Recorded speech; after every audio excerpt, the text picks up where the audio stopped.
Hey guys, my name's Christopher Rubio. I'm the Vice President of Sales and Marketing with moderntrust.com. I'm with our founder and our president, Dan Hales.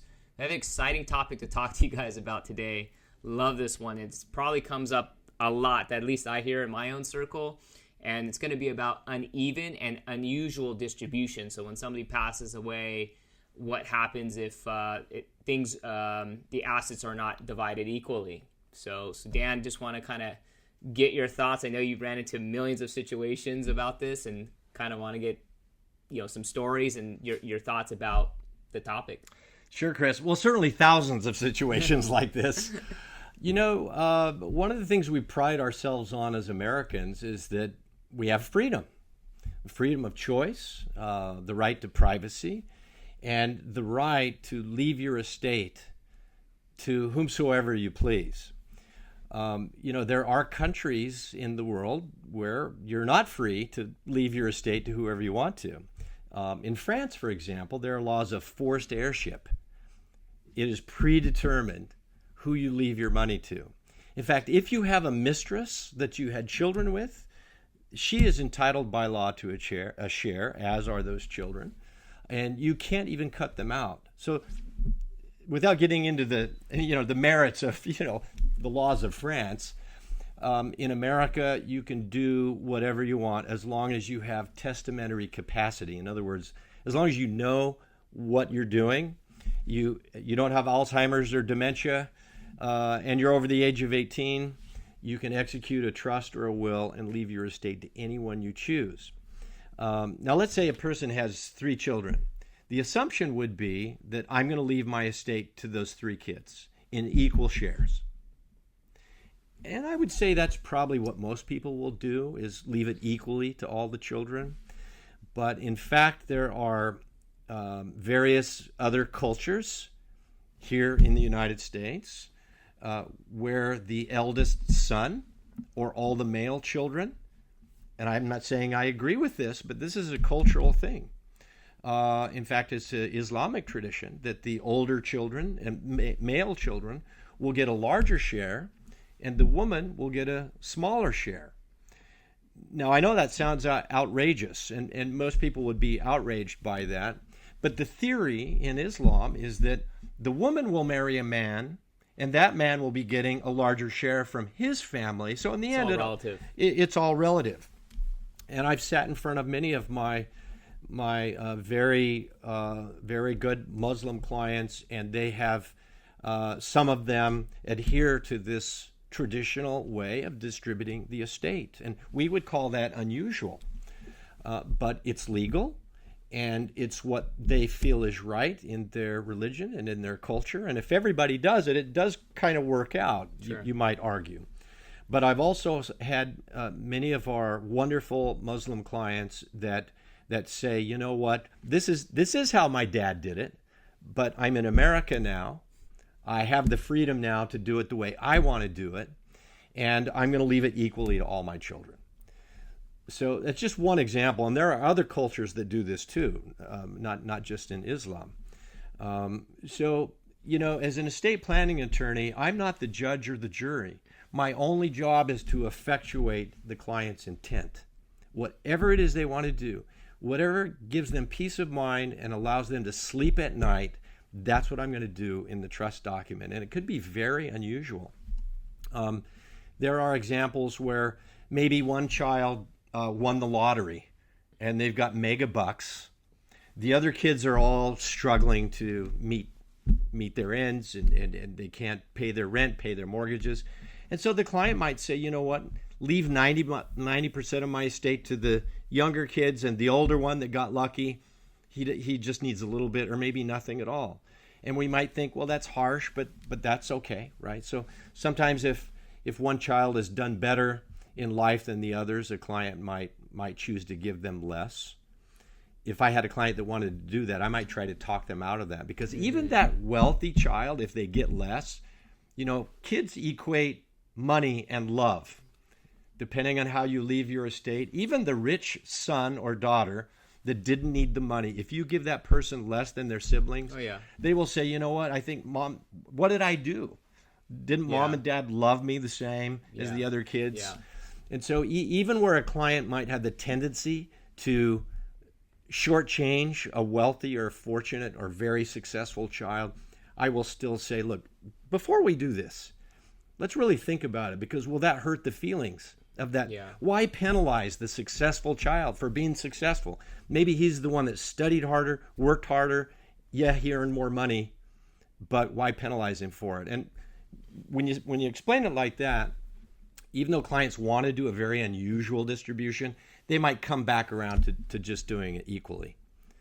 So let's say we have that situation with a successful, child, and, I'm thinking about two things. Well, life happens. What if they're involved in a car accident and all their money's gone on medical bills? I mean, these are very real situations.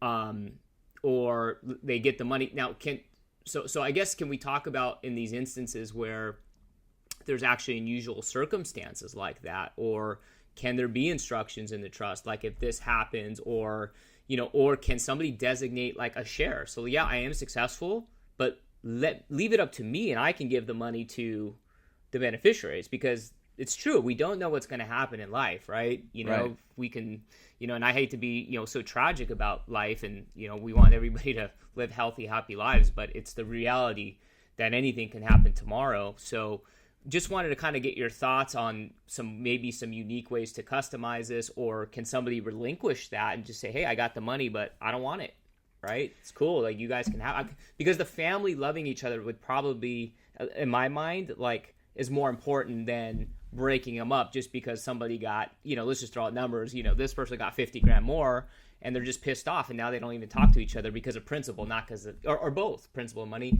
So just some thoughts about, trying to make it equal, or can they give the share, or some other language there? Yeah, you take your beneficiaries as they come, and you take each client as he or she comes, and they're all unique, so they all have their unique requirements. And as you mentioned, maybe there's a particular child that has a special need. Maybe they were in an accident and they can't manage their money by themselves. Maybe they're 4 years old and they can't manage their money by themselves. Maybe they're 42 years old, but they act like a 4-year-old. They never were good with money. They went bankrupt. They like to gamble. They do drugs. Whatever it is, they have their own issues. Then, as you said, in that situation, you can carve out a share for that beneficiary, and you can say, you know what, I love you, but I don't necessarily trust you to manage this yourself. So the trustee of the trust is going to manage that money and give that particular child whatever they need for health, education, maintenance, and support. We call that HEMS, by the way, HEMS, health, education, maintenance, and support. That's a standard HEMS clause.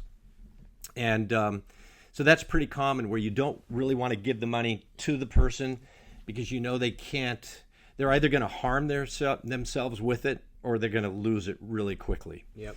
And in that situation, you need a third-party money manager, and we call that person the trustee. That's the successor trustee. So a trust is a wonderful way to protect beneficiaries from themselves and from the harm they can do to themselves with unlimited funds.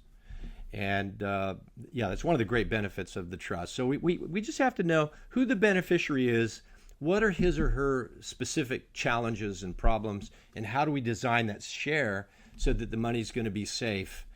And maybe it's a drug problem. You can go onto Modern Trust and you can have a special drug provision. And that drug provision can say, if the beneficiary is using drugs, they get nothing. Or if the beneficiary is using drugs, then their share stays in trust for a certain period of years until they can go to rehab, kick the habit, and prove via random testing that they're no longer addicted, and that the money they get isn't going to be used to harm themselves. So those are special drug provisions, and there are other special provisions. But yeah, you take each beneficiary in their unique situation, try to design a clause that will allow the trustee to serve their better interests in an objective way. Now, let's say there's a beneficiary, and let's stick with the example of like three kids, and so what if one says, I don't want to be involved in it. I don't care. I am well off. from a tax standpoint, if I'm a beneficiary, is there ways to say like, hey, I don't even want it to hit my bank account because like I don't want to be like, outside of the whole, getting into too deep into the tax situation, but like I just don't want this money hitting my bank account, but you guys can have it. What happens in that process with the trust, or does it have to go to that beneficiary and then they can disperse it how they want? I guess what would be that process that the politics, I don't want to be involved. And I've heard this from other people. Don't care. Good. You guys take the money because I don't need all the drama. It's hard to imagine that someone would say, I don't want the money, right? But it does happen. And there are various reasons why someone would say, I want to pass on my share of this estate. Maybe they have a statement to make. I didn't need mom and dad's money when I was growing up. They helped all my siblings, but not me. And now that I get this inheritance, I don't need it. I mean, there are a lot of reasons. And maybe literally they don't want it so that their siblings will get more because they really do want to help out the family. So when that happens, there's a mechanism to do that. It's called a qualified disclaimer. And it's a written document, usually on one page, and it's notarized. And it just says, I, George Jones, declare that I have not yet received my inheritance from this trust, and I don't want it. And I now irrevocably disclaim my interest in it. And so they sign that. And once they've signed it, they can't take it back. And then the money will pass to the next in line beneficiary as if that person was dead. So if I disclaim my interest in the trust, it'll go to my kids if I have children. If I don't have children, it'll probably go back to my other siblings. So it's literally like a way of just disappearing yourself from the trust. But it has to be done within 9 months after the time the distribution is due. So if you wait longer than 9 months, you can't do a qualified disclaimer, and you're deemed to have received that money even if you didn't. But yeah, that's what we do in that situation. And well, that's interesting. Let's say something does happen to that beneficiary, and they said it verbally, like I don't want to be a part of the process, whatever, right? I want to disqualify, but they pass away. The beneficiary passes away. So in some cases, it sounds, feel free to correct me if I'm wrong, then they would go to his or her children from that beneficiary automatically because nothing was signed or written, or maybe they didn't have a trust. I mean, I don't know. I'm just kind of thinking that if something happens, maybe their grandchildren, want the money, or their kids. Sorry, their kids would want it. It depends on how the trust is drafted. So The trust is the word, and that's going to define whether we call that person you just described a predeceased beneficiary. So if the beneficiary dies before the trustor or the maker of the trust dies, what happens to that person's share? Well, there's usually two possibilities. Number one, as you said, it could go vertically down to his or her own living issue or children on an equal basis. Or if one of them is gone, their share could go down to their kids. It could even go down to great-grandchildren. But it follows the bloodline. And it doesn't go to the spouse of the deceased beneficiary. It goes to the living, biological, or legally adopted children of the predeceased child. That's one way.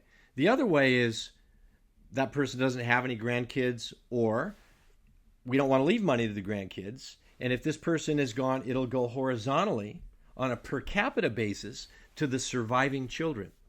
And it basically cuts out the grandchildren.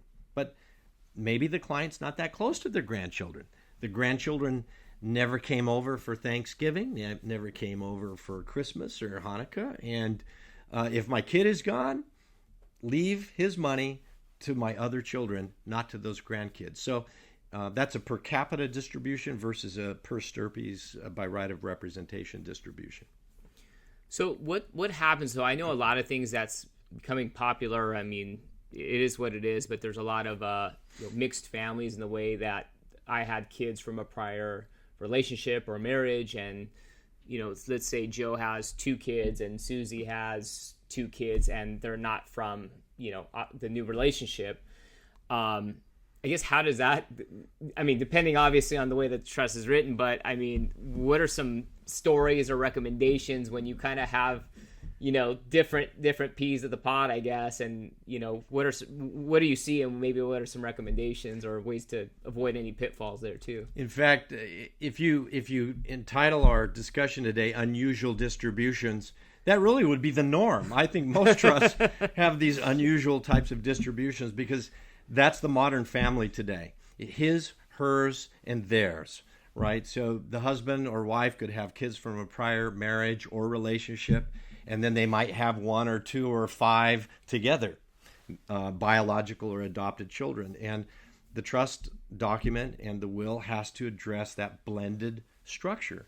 And you see all kinds of interesting things. Sometimes it's just like the Brady Bunch.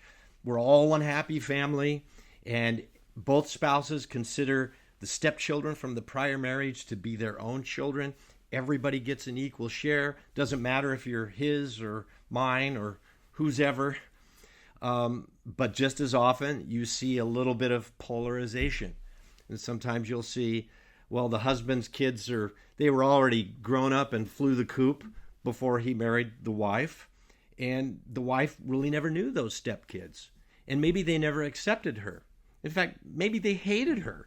And maybe she hated them. Maybe they were just rotten, no good stepchildren that never appreciated the new spouse who stole their father. I mean, that's the way those kids look at it. So sometimes you see it unequal.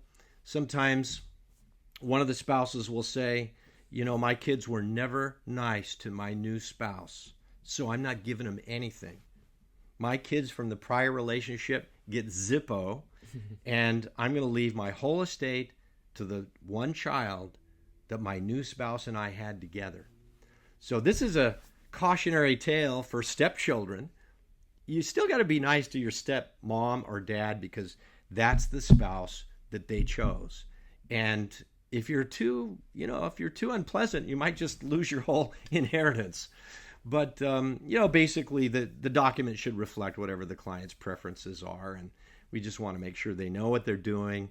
But yeah, you'll see all kinds of things along that spectrum from equal to unequal to zero for certain people, that for certain children or stepchildren that were really didn't allow the family to coalesce after the new marriage. So with modern trust, because we can make unlimited changes to our trust documents, and let's say a situation where I was going to split it three ways and to my kids, and maybe I created the trust 10 years ago, and one of the kids is now using drugs, or they're just treating everybody like crap. I mean, I don't know. Maybe it's a negative situation where I want to disinherit or remove them or modify. Can you kind of, or it could be the other way. There could be another person who's not even a family friend who became like a son or something, where they're added onto the trust. But can we talk about how things can actually be amended or changed depending on circumstance or time? Or well, there's a reason why we call a living trust a living trust. It's a living document that should be updated whenever a person's life changes. So life keeps happening, family structures keep changing. Any of those things that you mentioned could have happened, or maybe the client had a new child that wasn't even mentioned in the old document. So, take out your phone or your computer and modify your trust and sign it. I would just say update your documents regularly to make sure that the beneficiaries are current. Make sure you know and actually like the people you're leaving money to now, and the people you like today may not be the people you liked, 14 years ago. So I think that's very important to encourage people to review their trusts if they can find them. Make sure you find your document, review it on a regular basis, and update it and amend it to make sure it reflects your wishes at any moment in time. And so let's just say that instance happens, and let's say I already have my trust done. It's in the paper format, or that's done in modern trust. I know obviously alleviates anybody, and they can make changes real time just from their phone or their iPad or anything. Yeah, you sign it electronically on modern trust, right? Right. So in that case, let's say I do have my folder that I got from the attorney. This is something I've seen quite a bit. But I have my folder with all my documents in it. They're 10 years old. I guess, one way is to go back to the person who helped me create the estate plan, or the attorney, or legal professional, or what would we do in the instance where we wanted to put this now digital, because I feel like I would lose the binder, somebody's going to happen to it, or somebody might even steal it. Like, I don't know. So you have any thoughts about that, Dan? Well, yeah, that's the problem with paper documents. You hide them in a box somewhere, and then you never find that box again, right? And your family never finds that box with your trust and will, and that's the same thing as not having a trust or will if they can't find it. So it is much better to create it on an electronic format, to save it in the cloud so it can never be lost. And if you have an old paper document, you might want to reference that, create a new modern trust, reference the old document so it's tied in and all the assets are transferred to the new trust, but then make sure the new trust with its digital stored version incorporates all the changes you want it to have. Yeah, so pretty easy to do, because some of my assets would be there that I didn't even know about 10 years ago, or I didn't even pay attention to, like a life insurance plan that I signed up for, and you're just like, oh wow, cool, right? Yeah, you have to reference the name and date of the old trust, and then of course life insurance very often stays outside of a trust because it has its own beneficiaries, and it doesn't really go through probate. But there are situations where a person might want to name the trust as the beneficiary of the policy. And so very important to take that into account too. So Dan, when it comes to unusual distributions, and I think we'll talk about this in a little bit more detail, but when it comes to charities, I'd like to talk about that next time. So what if I don't want to give it to any of my kids? I don't want to give it to anybody. I just don't even like people, right? And like I don't even have any pets, right? And we talked about that in another segment. So, I'd like to touch on that, in our next podcast here. But I thought you were a people person, Chris. Gunther's getting everything. No, but no. Thank you guys for your time. Check us out for the when it involves charity and the trust as well. Thank you guys.